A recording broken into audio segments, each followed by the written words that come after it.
இதெல்லாம் நியூஸ் பேப்பர்ல வந்தது. உங்களுக்கு கேட்கும் இப்படி எல்லாம் நடந்திருக்குமா, வாய்ப்பு இருக்கிறதா அப்படின்னு கேட்டீங்கன்னா 1908ல இதே மாதிரி ஒரு சோலார் சுனாமி பூமியை கிராஸ் பண்ணுச்சு. கலிபோர்னியா பகுதியை அது காலி பண்ணிருச்சு. அப்ப வந்து நமக்கு சேட்டிலைட் கிடையாது, எதுவுமே கிடையாது. அன்னைக்கு இருந்தது ஒன்னே ஒண்ணு, தந்தி உள்ள அந்த தந்தி முறைன்னு சொல்லுவாங்க, கம்பியில வந்து தந்தி போகும் அந்த முறைதான். அடிச்சு அடிச்சு வரும், நீங்க அதெல்லாம் பழைய உள்ளவங்களுக்கு தெரியும். அந்த முறை முழுவதும் என்ன செய்யப்பட்டது, பாதிக்கப்பட்டது. இது 2012 மார்ச் மாசம் 9ஆம் தேதி நார்தர்ன் அயர்லாந்து பகுதியை கிராஸ் பண்ண சோலார் சுனாமி. அன்னைக்கு தினத்தந்தி பேப்பர்ல வந்த செய்தி கவனிங்க. இது அன்னைக்கு நார்தர்ன் அயர்லாந்து பகுதியில வந்தது. அந்த ஒரு நாள் நைட் மட்டுமே வானம் முழுவதும் பச்சையாக மாறிடுச்சு. இது அதோட போட்டோ.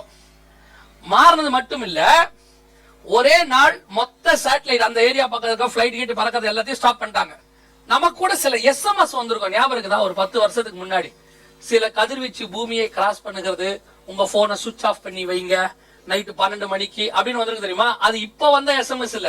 இந்த வாட்ஸ்அப் உடைய பிரச்சனையே என்னன்னா, அவன் ஒரு நாள் கொடுத்திருப்பான், அது ஒரு 25 வருஷமா டிராவல் ஆகிட்டே இருக்கும். அதான் வாட்ஸ்அப் உடைய பிரச்சனை. அந்த SMS எல்லாம் பொய் இல்ல, உண்மைதான். எப்பனா ஒரு 10 வருஷத்துக்கு முன்னாடி இந்த சோலார் சுனாமி 2012ல 8 வருஷத்துக்கு முன்னாடி கிராஸ் ஆச்சு. கிராஸ் ஆன அந்த ஒரு நாள் நைட்டு மட்டும் 35,000 கோடி ரூபாய் லாஸ் டோட்டல் வேர்ல்டுக்கு. இது வந்து அன்னைக்கு பேப்பர்ல வந்தது. தொலை தொடர்பு பாதிக்கும் அபாயம், சூரியனிலிருந்து காந்த புயல் தொடர்ந்து பூமியை தாக்கும், விஞ்ஞானிகள் எச்சரிக்கை. அதே காலத்துல ப்ரூனே டைம்ஸ்ல வந்தது. இந்த சோலார் பிளெக்ஸ் வெடிச்சுக்கிட்டே இருக்கும். அந்த ஓட்டையில இருந்து வரக்கூடிய கதிர்வீச்சை பேஸ் பண்ணி தான் இது. இத வந்து 3 அளவு இருக்கு. இப்போ நம்ம பூமி எதிர்ச்சிக்கு ரிக்டர் அளவுன்னு சொல்றோமா, புயல் வீசும் போது மைல் கணக்குன்னு சொல்றோமா, அதே மாதிரி இதுக்கு ஒரு அளவு இருக்கு. 3 அளவு, CMX சொல்லுவாங்க. பிரைமரி, எம்னா மாடரேட், எக்ஸ்னா எக்ஸ்ட்ரீம் லெவல். ஒவ்வொன்றுத்துக்கும் 9 ஸ்டேஜ் இருக்கு. C1 plague, C2 plague, C3 plagues. 9 stage சூடு தாண்டும் போது மீடியம் லெவலுக்கு வந்துரும். M1, M2, M3. 9 ஸ்டேஜ் எம்ல தாண்டும் போது எக்ஸ்ட்ரீம் லெவலுக்கு வந்துரும். X1, X2, X3. X9 வரும்போது எரிஞ்சிடும் எல்லாம் பூமி. நம்ம சொல்லக்கூடியதான எரிவு, இத சொல்றதெல்லாம் நடக்கிறது X9. இது வரைக்கும் நமக்கு வந்தது X3. X3 லெவல நம்ம கிராஸ் பண்ணிட்டோம். அதுலதான் நமக்கு இது ஏற்பட்டது. இது 2012ல ஏற்பட்டது. இந்த சோலார் சுனாமி கொஞ்சம் கொஞ்சமாக இன்க்ரீஸ் ஆகிட்டே வருது. இது எந்த அளவுக்கு இப்ப இருக்கு அப்படின்னு கேட்டீங்கன்னு சொன்னா, இங்க பாருங்க, இது 2017 நவம்பர் மாசம் 5ஆம் தேதி மிகப்பெரிய அளவுல காந்தபுலத்தில் வெடிப்பு. இங்க இருக்கு பாருங்க, பூமியின் காந்தபுலத்தில் வெடிப்பு. காஸ்மிக் கதிர்வீச்சு அதிகரித்ததால் டிரான்ஸ்பார்மர்கள் வெடித்து சிதறும் அபாயம், ஊட்டியில் விஞ்ஞானிகள் பேட்டி. இது செகண்ட் லெவல். எலக்ட்ரிக்கல் பவர்ல என்ன செய்ய போகுது, வெடிச்சு சிதற போகுது. இந்த ஊட்டியில இருக்கக்கூடியதான ரேடியோ ஆக்டிவ் சென்டர்னு சொல்லுவாங்க. இது வந்து ஊட்டியில இருக்கு. இதுக்கு நான் நேரடியாவே போயிருக்கிறேன், அவங்களோட போய் உட்காந்து கொஞ்ச நேரம் பேசி இருக்கிறேன். இது வந்து இந்தியால இருக்கிறதுலே ஓல்டஸ்ட், பிரிட்டிஷர் உருவாக்குனது. இன்னைக்கும் இது ஆக்டிவா இருக்கு. சோ இவங்க கொடுத்த ரிப்போர்ட் தான் இது. டிரான்ஸ்பார்மர்கள் வெடித்து சிதறும் அபாயம். இதனால என்ன ஏற்பட்டுச்சுன்னு கேட்டீங்கன்னா, பூமியின் காந்தபுலத்தில் வெடிப்பு. அப்படின்னா என்னங்க, இன்னைக்கு இருக்கிற நம்ம பிள்ளைகளுக்கு எல்லாம் நம்ம ஆண்டவருடைய மகத்துவம் வந்து ரொம்ப தெரிய மாட்டேங்குது. நான் தான் சொல்லுவேன், சண்டே கிளாஸ் டீச்சர்ஸ் கொஞ்சம் நீங்க என்ன செய்யணும், இன்னைக்குள்ள பிள்ளைகளுக்கு ஏத்த மாதிரி பாடம் என்ன செய்யணும், சொல்லிக் கொடுக்கணும். சகைவே இறங்கிவான்னு சொல்லக்கூடாது. அவர் இறங்கி 2000 வருஷம் ஆகி போச்சு. இன்னும் சகைவே இறங்கி வேணா, சகை கதை தப்பு கிடையாது. இன்னைக்கு இருக்கிறவன் வந்து என்ன செய்யறான்னா, டெம்பிள் ரன்ல ஓடிக்கிட்டு இருக்கிறான், ஆங்கிரி பேர்டு பார்த்து இருக்கிறான். அவங்ககிட்ட போய் நம்ம என்ன சொல்லிட்டு இருக்கிறோம், சகையு மரத்தின் மேலே நின்று கொண்டிருந்தார், கர்த்தர் அவரை இறங்கி வா என்றார். அது கூட பரவாயில்ல, சண்டே கிளாஸ்ல சொல்றாங்க. கன்வென்ஷன்ல 3 நாள் கன்வென்ஷன் வச்சுங்களேன். முதல் நாள் சகையவே இறங்கி வா, 2வது நாள் லாசருவே வெளியில் வா, 3வது நாள் பேதுருவே நடந்து வா. இப்படி கன்வென்ஷன் முடிகிறாள் இருக்கு. கொஞ்சம் அப்டேட் ஆகனா நல்லதுன்னு சொல்றேன். இந்த பிள்ளைகளுக்கு எல்லாம் இதெல்லாம் கொஞ்சம் சொல்லிக் கொடுங்க. இப்ப நம்ம ஒரு சின்ன சயின்ஸ் பார்க்க போறோம். காந்தபுலம்னா என்ன அப்படின்னு பார்க்க போறோம். தெரிஞ்சுக்கோங்க, இது பைபிள்ல இருந்தா நம்ம எடுக்கிறோம். உடனே ஒரு சர்ச்சில் ஒரு பையன் சொன்னான், 2வது வருஷம் என்ன மீட்டிங் கூப்பிட்டாங்க. நான் ஏறி மைக் பிடிக்கும் போது கீழே அவன் உட்காந்துருக்க மாதிரி வாண்டு அவன் சொல்றான், வந்துட்டாப்பா சயின்ஸ் வாத்தியாருன்றான். அவன் எந்த அளவுக்கு பாதிக்கப்பட்டிருக்கிறான் பாருங்க என்னால. அப்பதான் நான் கண்டுபிடிச்சேன், நம்ம இவ்வளவு தூரம் மோசமான ஆளா இருக்கிறோமா. கவனிங்க, பூமிக்கு மேல ஆண்டவர் 3 முக்கியமான பாதுகாப்பு கொடுத்திருக்கிறாரு. ஆதியாகமம் 1ஆம் அதிகாரத்துல ஆண்டவர் சொல்றாரு, பூமிக்கு மேலுள்ள தண்ணீர் எல்லாம் ஒரு இடத்தில் சேர கடவது அப்படிங்கிறார். சேர்ந்த ஜலத்திற்கு கர்த்தர் என்ன பெயரிட்டார், ஆகாய விரிவு என்று பெயரிட்டார். அதுக்கு பேர் தான் வாட்டர் கேனப்பி. பூமிக்கு மேல இருக்கிற ஃபர்ஸ்ட் லேயர் என்னது? வாட்டர் கேனப்பி, ஆகாய விரிவு. இரண்டாவது லேயர் காந்தபுலம், எலக்ட்ரோ மேக்னெட்டிக் ரேஸ். பிடிச்சிருக்கு இல்லையா? இது இரண்டாவது லேயர், இதுல இருக்கு, பூமியை சுத்தி இருக்கும். மூணாவது லேயர் ஓசோன் லேயர். கேள்விப்பட்டிருக்கீங்களா? ஓசோன் படலம் அப்படின்னு சொல்லுவோம். இது மூணாவது லேயர், இப்படி இருக்கும். இந்த 3 லேயருக்கு வெளியே தான் சூரியன் இருக்கும். இப்ப சூரியன்ல வரக்கூடிய கதிர்வீச்சுல ultra violet rays, infrared rays எல்லாம் இருக்கும், பிளாஸ்மா ரேஸ் இதெல்லாம் இருக்கும். தமிழ்ல சொன்னா புற ஊதா கதிர்கள், அகச்சிவப்பு கதிர்கள், இதெல்லாம் கேள்விப்பட்டிருப்பீங்க. பாத்தீங்களா? கவனிங்க, இந்த அல்ட்ரா வயலட் ரேஸ்ங்கிறது உடம்புக்கு கெடுதி. நம்ம உடம்புல கதிர்வீச்சு வந்துடும் அதுதான் நமக்கு வந்து இந்த கேன்சர், தோல் கேன்சர், பிரஸ்ட் கேன்சர் இதெல்லாம் வரதுக்கு எது காரணம்? இந்த ultra violet race. For infrared race சொல்லுவாங்க, FIR அப்படிம்பாங்க. இது நம்ம உடம்புக்கு ரொம்ப நல்லது, எதிர்ப்பு சக்தி கிரியேட் பண்ணும். ரெண்டுமே ஆண்டவர் வச்சிருக்கிறார். ஆனா என்னன்னா இது ரெண்டுமே அந்த 3லயும் என்ன ஆயிடும்? ஃபில்டர் ஆயிடும். ஃபில்டர் ஆயிட்டு வெறும் வெளிச்சம் மட்டும்தான் பூமிக்கு. அதனாலதான் ஆண்டவர் சூரியனை வைக்கும்போது என்ன சொன்னார்னா, வெளிச்சம் வீசத்தக்கதாக. பூமிக்கு அது வெறும் ஒன்லி வெளிச்சம். அதனாலதான் நோவா காலம் வரைக்கும் எல்லாருடைய வயசையும் பாத்தீங்கன்னா 900, 950, 930, ரொம்ப அதிகம் வந்து மெத்துசலா தான் 969. ஏன் அப்படின்னு கேட்டீங்கன்னா, இவங்களுக்கு இந்த அல்ட்ரா வயலட் ரேஸ் பூமிக்குள்ள என்ன செய்யல, வரல. வராததுனால முழுவதுமா இவங்களுக்கு உடம்பு நல்லா இருந்துச்சு. அதே நேரத்துல இந்த ஃபார் இன்ஃப்ராரெட் ரேஸ் சொல்லுவாங்க, அந்த அகச்சிவப்பு கதிர்கள், அதுவும் ஃபில்டர் ஆயிடும். ஆனா அது கண்டிப்பா நமக்கு தேவை, அது இருந்தாலும் நமக்கு இம்யூனிட்டி பவர். சோ இதுக்கு ஆண்டவர் என்ன பண்ணாரு, பூமியிலேயே நமக்கு கிடைக்கும்படி செஞ்சிருந்தார். எப்படி கிடைக்கும்? நீங்க பாத்திருக்கீங்களா? அந்த காலத்து அம்மாமார்கள்லாம் பாத்திருக்கீங்களா? வீட்டுல இருக்கிற ஒரு 80 வயசு 70 வயசு பாட்டியெல்லாம் பாத்திருக்கீங்களா? பயங்கர ஸ்ட்ராங்கா இருப்பாங்க இல்ல?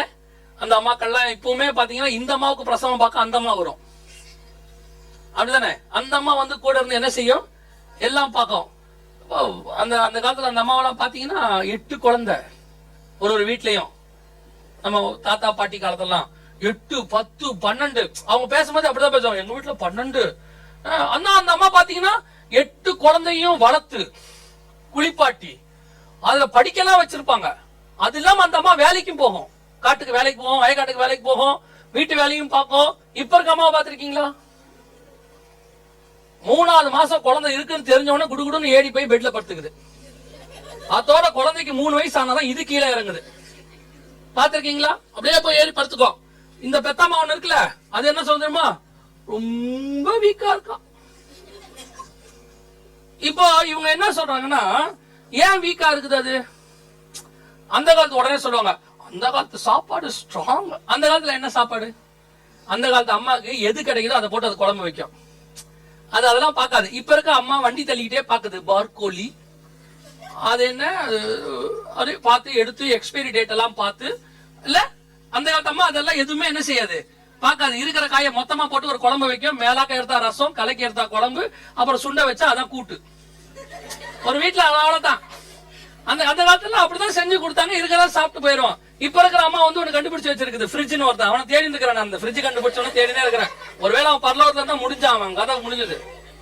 கண்டுபிடிச்சு வச்சிருக்கான் ஃப்ரிட்ஜ்னு சொல்லி. அதை திறந்தோம்னா அதுல பாத்தீங்கன்னா எந்த நேரத்துல அது உள்ள வச்சுச்சுன்னா அதுக்கே தெரியல.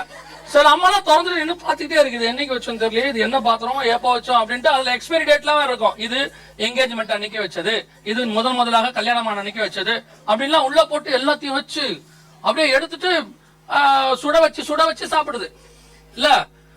ஏன் அந்த அம்மாவுக்கும் இந்த அம்மாவுக்கும் டிஃபரன்ஸ் என்ன? இந்த அம்மாவுக்கு நம்ம இன்னைக்கு என்ன பண்ணி கொடுத்துருக்கோம், எல்லா வசதியும் பண்ணி கொடுத்துருக்கோம். ஆனா ஒரு குழந்தை பெத்தோட இந்த அம்மா கொஸ்டின் மார்க் மாதிரி ஆயிடுது. பாத்திருக்கீங்களா? இப்ப இருக்கிற அம்மா குழந்தை பிறந்தா 2 வருஷத்துக்கு இந்த அம்மா நீல் ஆம்ஸ்டாங் நிலால நடந்த மாதிரி என்ன நடக்கும் பாத்திருக்கீங்களா?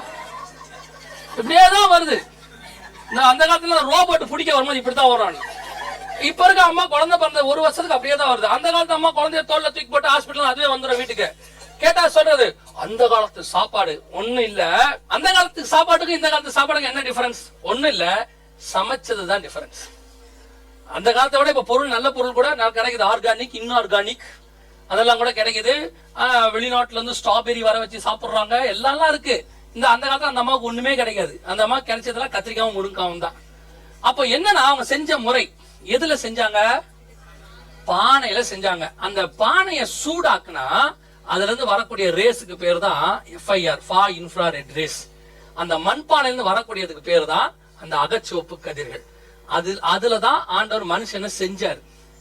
மனுஷனை மண்ணுல செஞ்சு கர்த்தர் என்ன பண்ணாரு, அவனுக்குள்ள ஜீவ சுவாசத்தை ஊதினார். ஊதின உடனே இந்த மண்ணை சூடாக்கும் போது அவனுக்குள்ள இருந்து உருவான ரேஸ் தான் நம்ம சொல்லக்கூடிய WBC, வெள்ளை அணுக்கள், எதிர்ப்பு சக்தி, ஸ்ட்ராங்னஸ். இதே வெளியே கிடைக்கிறது கர்த்தர் என்ன பண்ணாரு, மண் சட்டியில சூடாக்க வச்சிருந்தாரு. அதை இப்ப எல்லா ஹோட்டல்காரனும் பாட் ரைஸ் எல்லாம் வச்சிருக்கான். இது வீட்டுல செய்யாதானா? அங்க போனா எனக்கு ஒரு பாட் பிரியாணிங்க, அது வீட்டுல செய்ய சொல்லுங்க, செய்ய தெரியாது. ஆனா இப்ப இருக்க அம்மா கிட்ட அதை கொடுக்கவும் முடியாது பாருங்க, இல்லையா?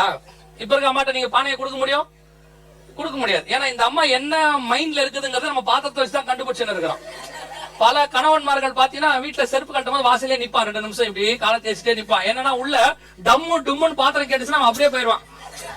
இப்ப இருக்க அப்பாக்கள் கொஞ்சம் அட்வான்ஸ் ஆயிட்டாரு. போன் பண்ணி பையனை கேட்கறாரு, என்ன நிலைமையிலடா இருக்குது, வரலாமா அப்படின்னு. அவன் அப்பயே இன்ஃபர்மேஷன் கொடுத்துறான், பார்த்து ஒரு 15 நிமிஷம் கழிச்சு வாங்க, புயல் இப்பதான் கிராஸ் ஆக போகுது அப்படிங்கிறான். இப்ப இந்த அம்மா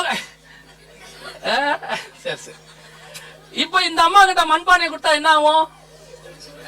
கதை முடிஞ்சு போங்க. உடஞ்ச பானையை வைக்கிறதுக்கு தனி ரூம் கட்டணும் நம்ம, இல்லையா? அப்போ நம்ம மண்பானையில சமைக்கிறத நிறுத்திட்டோம். அடுத்து அந்த காலத்துல இந்த பாத்திரம் எல்லாம் நல்லா கையில போட்டு என்ன செஞ்சிட்டு இருந்தாங்க, விளக்கிட்டு இருந்தாங்க. அதனால கையெல்லாம் ஆக்டிவா இருந்துச்சு அந்த அம்மாவுக்கு. இப்ப டிஷ் வாஷர்னு ஒண்ணு இருக்கு, மொத்தத்தையும் அள்ளி போட்டு 2 டேப்லெட், ஆமா அதுக்கு பேராசிட்டமால் மாதிரி 2 டேப்லெட் இருக்கு, அதை தூக்கி போட்டு அது கழுவி கொடுத்துருவாமா, அதை தூக்கி எடுத்து வைக்கிறது. 3வது துணி துவைக்கிற வாஷிங் மிஷின் ஒண்ணு. அந்த காலத்துல துணியெல்லாம் அடிச்சு கிடிச்சுலாம் துவைச்சாங்களா, உட்காந்து குளிஞ்சு புளிஞ்சு. இப்ப அதுவுமே இல்ல, தூக்கி போட்டோம்னா இந்த அம்மாவுக்கு ஏத்த மாதிரியே கண்டுபிடிச்சிருக்கான் வாஷிங் மிஷின். அவன் அறிவாளி கண்டுபிடிச்சவன். செமி ஆட்டோமேட்டிக் இருக்கு, ஃபுல்லி ஆட்டோமேட்டிக் இருக்கு. இந்த அம்மா செமியா இருந்தா செமி ஆட்டோமேட்டிக், ஃபுல்லா இருந்தா ஃபுல்லி ஆட்டோமேட்டிக். ரெண்டுத்தையும் கண்டுபிடிச்சு வச்சிருக்கான். தூக்கி துணியை போட்ட உடனே 1/2 மணி நேரம் கழிச்சு அது கூப்பிடுது, கொய்யா கொய்யா ஓடியா ஓடியா ஓடியான்னு கூப்பிடுது. சிலது அதுவே காய வச்சு தோச்சு எல்லாம் கொடுத்துருது. சிலது வந்து பாரி ஈரமா கொடுக்குது. அதுக்கப்புறம் ட்ரையர்னு ஒண்ணு இருக்கு. இன்னும் நடக்க வேண்டியது ஒண்ணே ஒண்ணு, அது மடிச்சு கொடுக்கல, அவ்வளவுதான். மடிச்சு கொடுக்குற மாதிரி மிஷின் வந்துச்சு, இந்த அம்மா உள்ள இறங்கிட்டோம். நான் இப்போ உட்காந்துக்கிறேன், என் துணியை மடிச்சு கொடுத்துருன்றோம். எதுக்கு சொல்றேன்? துணி துவைக்கிற வேலை போச்சு, பாத்திரம் விளக்குற வேலை போச்சு, சமைக்கிற வேலை போச்சு. இப்போ அதுவும் ஸ்விக்கிக்காரன் ஒருத்தன் வந்துட்டான், சமாட்டாக்காரன். எதுக்கு எடுத்தாலும் உடனே போன். ஆனா நீங்க சமைக்காத வரைக்கும் நல்லதுன்னு வச்சுக்கோங்களேன். இந்த யூடியூப்ல ஒண்ணு வந்துச்சு பாருங்க, நான் பார்த்து சமைக்கிறேன் கலர் கலரா இருக்குது. அது என்ன டேஸ்ட்ல இருக்குன்னு அதுக்கும் தெரியல, நமக்கும் தெரியல. இருக்கிறதுலே கொடுமையான ஒரு விஷயம் என்னன்னா, சமைச்சு வச்சுட்டு பக்கத்துல நின்று கேள்வி கேட்காது, இது எப்படி இருக்குன்னு. அவனால பொய்யும் சொல்ல முடியாது, உண்மையும் சொல்ல முடியாது. பல கணவன்களுடைய நிலைமை ரொம்ப மோசம் தெரியுமா? நம்ம பக்கத்துல நின்று கேட்கும், இது எப்படி இருக்கு பாப்பான். நல்லா இருக்குன்னு சொன்னோம்னா நாளைக்கு இதையே திருப்பி செய்யும். நல்லா இல்லைன்னு சொன்னோம்னா டோட்டல் ஃபேமிலி டேமேஜ் ஆயிடும். உங்க அம்மா செஞ்சதை விட நல்லா தான் இருக்குங்க. என்னன்னா நான் இப்பவும் சொல்றேன், அந்த காலத்துல அம்மாக்கள் வந்து செஞ்சது வந்து பாத்திரம், அவங்க அரைச்ச முறை, அதான் டிஃபரன்ஸ் ஒழிய. இப்ப நமக்கு எல்லாமே என்ன பண்றான், அரைச்சே விக்கிறா, டொமேட்டோ பேஸ்ட் விக்கிறா, ஜிஞ்சர் பேஸ்ட் விக்கிறா, அப்புறம் வந்துட்டு பூண்டு பேஸ்ட் விக்கிறா, எல்லா பேஸ்ட் விக்கிறா, கோல்கேட் பேஸ்டும் விக்கிறா. மசாலா மாத்தியும் போட்டுருது. நம்ம தான் நுர தள்ளி வருது, எதுன்னு பார்த்தா அது கேட்டா சொல்லுது நல்லா பொங்கி வந்திருக்குதா, அதுக்கு தெரியல, தெரியாம கோல்கேட் பேஸ்ட் போட்டிருக்கு உள்ள. அப்ப இந்த அம்மாவுக்கு உடம்பு ஏன் கெட்டு போச்சு? ஒரு வேலையுமே இல்ல. கணவரை இப்படி 48 இட்லி ஊத்துற மாதிரி ஒருத்தன் குக்கர் கண்டுபிடிச்சான். எவன் கண்டுபிடிச்சான்னு தெரியல, அவனையும் தேடி நிக்கிறேன் நான். அந்த இட்லியில 48 இட்லியை ஊத்திடுறதுங்க. காலையில 4, மதியானம் 4, சாயங்காலம் 4. பசங்களுக்கு டிஃபன் பாக்ஸ்ல போட்டு விட்டு சாம்பாரை ஊத்தி அமுச்சு விட்டுறது. மிச்சம் 4 இருந்துச்சுன்னா நைட்ல இட்லி உப்புமா, அதையே உடுத்துட்டு போட்டு எல்லாத்தையும் போட்டு வீட்டுல தானா சோத்திரம் ரைட்டு வாங்க போட்டு அமுச்சு விட்டுறது. கணவன் என்ன பண்றான்னா, அது இன்னைக்கே தீந்துருமே ஜபத்தோட வரான், ஆண்டவரே இட்லி மிச்சம் இருக்க கூடாது போனாம சோத்திரத்தோட வரான் வீட்டுக்கு வரும்போது. ஏன்னா 48 இட்லியை ஊத்தி இவனுங்க எல்லாம் பத்தி விட்டுவிட்டு இந்த அம்மா கையில மிச்சரை எடுத்துக்கிட்டு அந்த டிவிக்கு முன்னாடி உட்காந்துச்சுன்னா 2 வருஷம் கழிச்சு பாத்தீங்கன்னா சோஃபால இடதுபுறமும் வலதுபுறமும் பலுகி புழுகி இடம் கொண்டு போகாத மட்டும் இருக்கு. அதுல அந்த அம்மா வேற நம்ம கிட்ட சொல்றது என்னன்னா, நான் சாப்பிடுறதே இல்ல, ஆனா உடம்பு ஊதிட்டே போது, என்னன்னே தெரியலையா. என்ன அது எப்படி நடக்கும்? சாப்பிடாம எப்படி நமக்கு உடம்பு ஊதும்? நீங்க சொல்லுங்க. அப்படியே நீங்க வேணா சொல்றது பொய்யா இருந்துச்சுன்னா உங்க கல்யாண போட்டோ எடுத்து பாருங்க. அதுல நீ பாதி நான் பாதின்னு சரி பாதி இருப்பாங்க. 10 வருஷம் கழிச்சு போட்டோ எடுத்து பாருங்க, அந்த அம்மா 80% இருக்கும். அவர் அதே சைஸ்ல கூட ஒட்டிக்கிட்டு அப்படியே தான் நிப்பாரு, எந்த மாற்றமும் இருக்காது. என்ன காரணம் கேட்டா சொல்றது, நாங்கெல்லாம் சூதுவாது இல்லாம வஞ்சனம் இல்லாம வளர்ந்துருக்கிறோமா.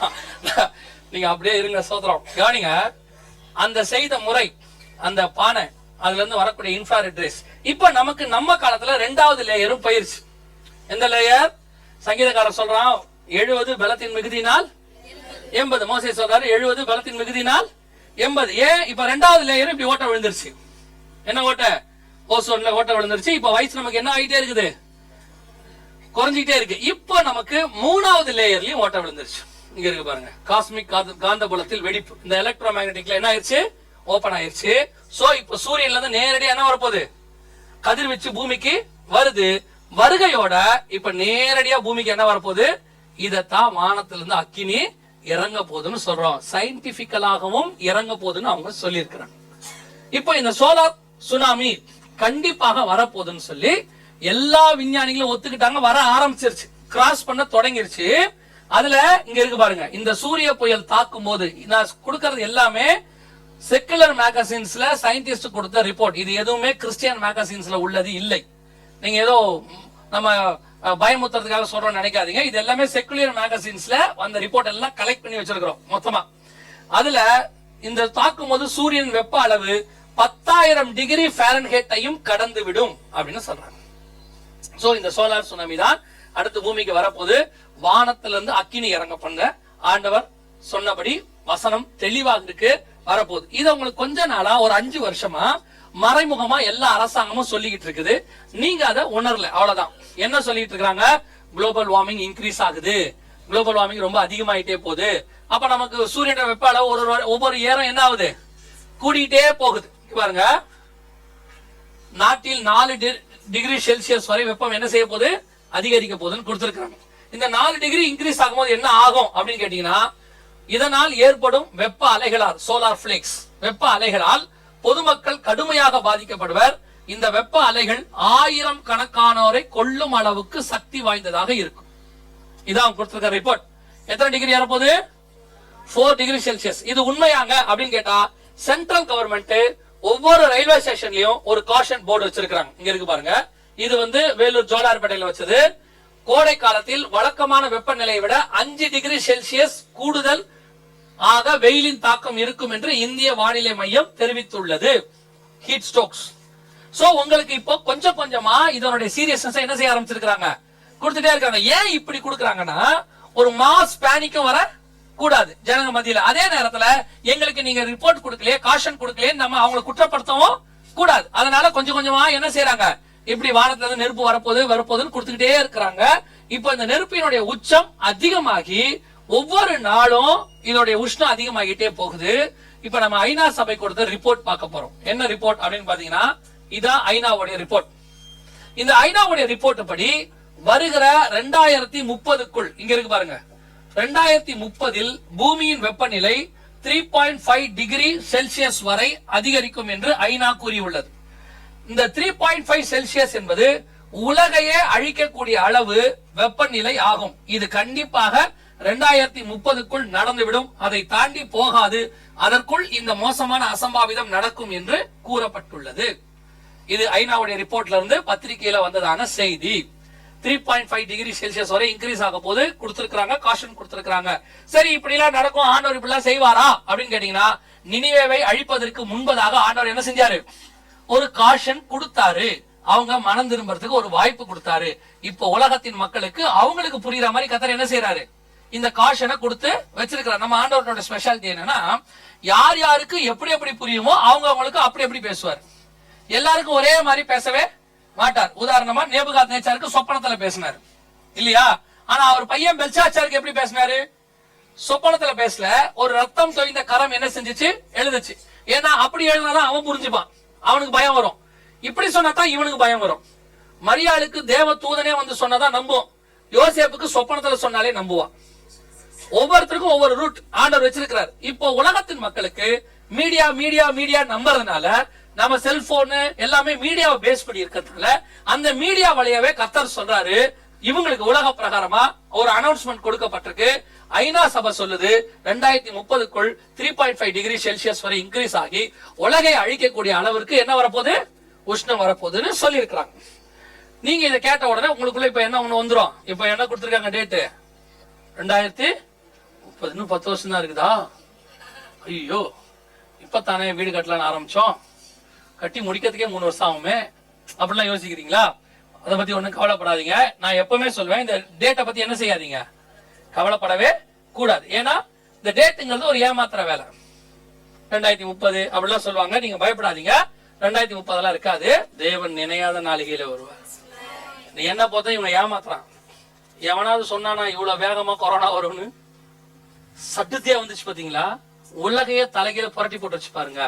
நமக்கு இந்த மாதிரி யாராவது சொன்னாங்களா? ஒரு கொள்ளை நோய் வரும் அப்படித்தான் சொன்னாங்களே ஒழிய இவ்வளவு சீரியஸா சொன்னானா? அவன் நம்மளை பயமுறுத்த கூடாதுன்னு அவன் நினைச்சுக்கிட்டு இருப்பான். ஆனா அதை விட மோசமா தான் வரும். நான் சொல்லுவேன், 2030 இருக்கட்டும், 2040 இருக்கட்டும், அது 2020 கூட இருக்கட்டும், நம்மை பொறுத்த வரைக்கும் டேட் முக்கியம் இல்ல, நாம் ஆயத்தம் என்பதுதான் முக்கியம். இப்ப நம்ம கண்ணுக்கு முன்னாடி கையளவு மேகம் நல்லா தெரிய ஆரம்பிச்சிருச்சு. உலகத்தானே சொல்றான் ஏதோ ஒரு பெரிய அழிவு நடக்க போதுங்க, அதுக்குதான் இதெல்லாம் நடக்குதுங்கிறான். தேவனை அறியாத மனுஷர்களே சொல்லும் போது என்ன சொல்றாங்க? இந்த கொரோனா இந்த மாதிரி விஷயங்கள்லாம் வரும்போது ஏதோங்க மனுஷன் ரொம்ப பாவம் செஞ்சுட்டாங்க, அதான் கடவுள் தண்டிக்கிறான். அவன் சொல்றான், உலகத்தான் சொல்றான். இந்த உணர்வு யாருக்கு இல்ல? நமக்கு இல்ல. இன்னும் எதுவெல்லாம் போதும் மைண்டு? காணிக்கையிலையும் இன்னும் ஆசீர்வாதத்துக்கு பின்னாடி தான் போய்கிட்டு இருக்கு. உலகத்தானுக்கு பயம் வந்துருச்சு. அவன் சொல்றான், உலகத்தான் சொல்றான். கடவுளுக்கு ரொம்ப கோவம் வந்துருச்சுங்க, அதனால தாங்க இதெல்லாம் நடக்குதுன்னு உலகத்தான் சொல்றான். நம்மாலும் சொல்றான், கவலைப்படாதீங்க, நம்ம ஆண்டவர் கிருபை உள்ளவர், சீக்கிரத்தில் எல்லாம் சரியாக்கி உங்களை கொண்டு எல்லாவற்றையும் கொண்டு வருவார். தசமாம் காணிக்கைகளை பத்திரமா எடுத்து வையுங்கள், திரும்பி நாம் சந்திக்கும் போது மொத்தமாக கொண்டு வருவோம். மொத்தமா வரும். நீங்க நிறைய பேர் அப்படிதான். தயவு செய்து சொல்றேன், எப்ப வேணாலும் கர்த்தருடைய வருகை சம்பவிக்கும், எந்த நிமிஷம் சம்பவிக்கும். நம்முடைய வேலை அவருடைய வருகைக்கு ஆயத்தப்படுவது மட்டுமே. நல்லா தெரிஞ்சுக்கொள்ளுங்க, இது நடக்கிறதுக்கு முன்னாடிதான் வருகை வரணும். நியாயமா இதுவே சொல்றாங்கன்னா அப்ப நமக்கு இன்னும் டைம் கம்மியா இருக்குன்னு அர்த்தம்.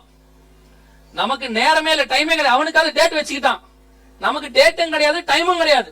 அப்ப நம்ம எப்படி ஆயத்தப்படணும்? கேட்கும் போது எல்லாம் நல்லதா கேக்குறீங்க. இவ்வளவு சொல்லியும் பயமா கேட்டாலும் 3 நாள் அது போயிட்டு எல்லாமே நார்மலுக்கு வந்துடுறோமே, திருப்பி ஆசோசியலுக்கு வந்துடுறோமே. கர்த்தர் எந்த அளவுக்கு நம்ம கிட்ட பேசுவார், அவ்வளவுதான். இதுக்கு மேல கர்த்தர் வேற என்ன பேசுவாரு? இஸ்ரவேல் ஜனங்களை பார்த்து கர்த்தர் சொல்றாரு, அவங்க கேட்கறாங்க, எனக்கு ஒரு அடையாளத்தை காட்டும். அவர் சொல்றாரு, யோனாவின் அடையாளம் இல்லாமல் வேற அடையாளம் உனக்கு கிடையாது போன்ட்டாரு. ஆனா உங்களுக்கும் எனக்கும் இவ்வளவு அடையாளங்களை கர்த்தர் காட்டி கொண்டிருக்கிறார், எக்ஸ்பிளைன் பண்ணிட்டு இருக்கிறார். ஆயத்தப்பட்டால் பிழைத்தோம், இல்லை என்றால் முடிந்தோம், அவ்வளவுதான். சரி, ஃபர்ஸ்ட் ஏன் வானத்துல நெருப்பு வருது? நோவா காலத்துல ஃபர்ஸ்ட் கீழே தண்ணி வந்ததுக்கு ஒரு காரணம் வந்தது இல்ல? ஏன்னா அந்த பேழையை என்ன செய்யணும்? தூக்கி சுமக்கணும். இப்ப ஏன் நெருப்பு மேல இருந்து வருது தெரியுமா? நம்மளும் கொஞ்சம் பேர் சொல்லிட்டு இருக்கிறாங்க. என்ன சொல்றாங்க? அந்த வருகை வரும்போது எல்லா டிவிலையும் நம்ம காணாம போயிட்டோம் என்ன வரும்? நியூஸ் வரும், எல்லாம் பரபரப்பா இருக்கும், அப்படியாகும் இப்படி ஆகும். கர்த்தர் திருடனை போல வருவார்னு இருக்கு. அவர் வர்றது நமக்கு தெரியவே தெரிஞ்சிருச்சுன்னா, அன்னைக்கு சாட்சி வந்துச்சுன்னா அவன் ரெடி ஆயிடுவான். அப்பனா என்ன அர்த்தம்? வருகை வரத்துக்கு முன்னாடியே மொத்த சேட்டலைட்டும் காணாம போயிடும், ஒரு கனெக்ஷனும் இருக்காது, எதுலயும் வருகை பதிவே ஆகாது. நம்மளை பொறுத்த வரைக்கும் சோலார் சுனாமியில காணாம போன ஜனங்க நினைச்சுப்பாங்க நம்மள ஏதோ ஒரு பெரிய டிசாஸ்டர்ல என்னவாயிட்டோம், காணாமல் போயிட்டோம், இவங்க என்னவோ ஆயிட்டாங்கன்னு தான் சொல்லுவாங்க. இப்ப என்ன நடக்கும் அந்த நேரத்துல? இல்லைங்க, இதெல்லாம் ஏற்கனவே எங்க சர்ச்சில் எடுத்தாங்க, வருகையில போயிட்டாங்க ஒரு குரூப் அப்படின்னு கைவிட்டப்பட்ட குரூப் ஒண்ணு இருக்கும் சர்ச்சில். அவங்க போய் சொல்லுவாங்க. சொல்லும் போது அப்போ ஒரு 3 வகையான கூட்டம் இருக்கும். ஃபர்ஸ்ட் கூட்டம் யாருன்னா கைவிடப்பட்ட கிறிஸ்தவர்கள். இவன் என்ன சொல்லுவான் தெரியுமா? வருகெல்லாம் ஒண்ணும் வரலீங்க, வந்திருந்தா எவ்வளவு கிறிஸ்தவங்க இங்க இருக்கிறாங்க, அப்ப இவங்க எல்லாம் ஏன் போல? அந்த சர்ச்சிலேயே 10 பேர் தாங்க காணோம், மிச்சம் 16,000 பேர் அங்கதான் இருக்கிறான் இல்ல? அப்ப அந்த 16,000 பேர் என்ன சொல்லுவான்? நாங்க எல்லாம் கைவிடப்பட்டோம்னு சொல்லுவான், ஒத்துக்க மாட்டான். அவன் என்ன சொல்லுவான்? அவங்க சோலார் சுனாமில வெளியே வராதன்னா அந்த ஆள் திமிர் பிடிச்சவங்க, அவங்க வாட்டர் டேங்க் கேன் வாங்க போயிருப்பான் வெளியே, அதுலதான் எரிஞ்சு சாம்பல் ஆயிட்டான், வருகெல்லாம் வரல அப்படிமா. ஏன்னா கைவிடப்பட்ட கிறிஸ்தவன் ஒத்துக்க மாட்டான். 2வது ஊழியக்காரங்க நிறைய பேர் இருப்பாங்க, மேக்சிமம் இருப்பாங்க. யார் யாரெல்லாம் இருப்பாங்க? செங்கல் வித்தவங்க, கட்சி வித்தவங்க, கேக் வித்தவங்க, தேங்காய் எண்ணெய் வித்தவங்க, அப்புறம் பிளான் போட்டு வித்தவங்க, மக்கள்கிட்ட காசு வாங்கினவங்க. அதாவது காசு வாங்கினவங்க காணிக்காத வாங்க முடியல, இந்த பிளான் பண்ணி திட்டம் போட்டு MBA படிச்சுட்டு எப்படி எப்படிலாம் வாங்கலாம்னு பிளான் பண்ணி வாங்கினோம். ₹1 போக மாட்டான். இந்த காசுக்கு ஊழியம் பண்ண ₹1 எங்க போக மாட்டான்? வருகையில கன்ஃபார்மா பார்க்க மாட்டான். இந்த பையன் என்ன சொல்லுவான் தெரியுமா? வருகை வந்துச்சுன்னா நாங்களா இருக்கிறோமே, அப்ப நாங்கெல்லாம் போயிருக்கணுமே. பாருங்க, எந்த முக்கியமான ஆளாவது போயிருக்கா பாருங்க? எல்லாரும் இங்க தான் இருக்காங்க. முக்கியமான ஆட்கள் எல்லாம் எங்க இருக்கு? இங்க இருக்கு. இந்த காணாமல் போனதெல்லாம் யாருன்னு பாத்தீங்கன்னா, குடிசைக்குள்ள விசுவாச வாழ்க்கை வாழ்ந்துருந்த கொஞ்சத்தை காணோம். அந்த பயலுங்க எங்க போயிருப்பாங்க, அந்த பாஸ்டர் எங்க போயிருப்பாரு, அவர் எங்கேயாவது வெளியே போனவர் எரிஞ்சு போயிருப்பாரு, இவ்வளவு பேர் இங்க இருக்கிறோமே அப்படிம்பாங்க. அது மட்டுமா, அடுத்து ஒண்ணு நடக்கும். அதான் அவன் அப்பையும் அற்புத அடையாளம் செய்வான். ஏன்னா வசனம் சொல்லுது, வெளிப்படுத்தல் 16:13, அந்த காலத்துல பிசாசை கொண்டு அவங்க என்ன செய்வாங்களாம், அற்புத அடையாளங்கள் செய்வாங்க. இந்த அற்புத அடையாளங்களை வச்சு ஜனங்களை என்ன பண்ணிடுவாங்க பாருங்க. வருகை வந்துச்சு, இயேசு கூட்டிட்டு போயிட்டாருன்னா, இப்ப எப்படி இயேசுவின் நாமத்துல அற்புதம் நடக்குது, இப்ப எப்படி இதெல்லாம் நடக்குது அப்படின்னும் போது ஜனங்கள் இந்த அற்புத அடையாளங்கள் நம்புகிறவர்கள் காணாமல் போவார்கள்.